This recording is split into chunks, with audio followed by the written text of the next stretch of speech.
আমাদের এদিকে তো বেশ কিছুদিন ধরে প্রচুর বৃষ্টি হচ্ছে। আর বৃষ্টির মধ্যে একদিনও ইলিশ মাছ ভাজা খাবো না, সেটা কি করে সম্ভব? যদিও সেদিনকে খিচুড়ি ছিল না, ছিল হচ্ছে গরম গরম ভাত আর ইলিশ মাছের তেল। জানো তো, আর সবার মতো আমি ইলিশ মাছ ভীষণ ভালোবাসতাম ছোটবেলায়, কিন্তু মাঝে কিছু বছর আমার যে কি হয়েছিল, আমি ইলিশ মাছের গন্ধটা সহ্যই করতে পারতাম না।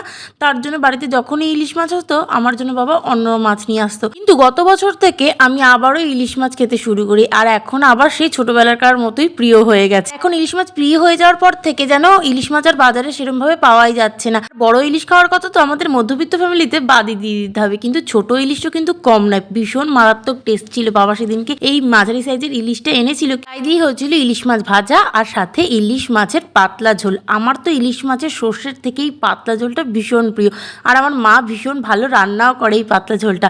আচ্ছা, তোমাদের কাদের কাদের ইলিশ মাছের সর্ষে দিয়ে না ইলিশ মাছের ঝোল প্রিয়, অবশ্যই কমেন্ট করে জানিও। আর ভালো লাগলে ভিডিওটা লাইক করো। ওকে, বাই।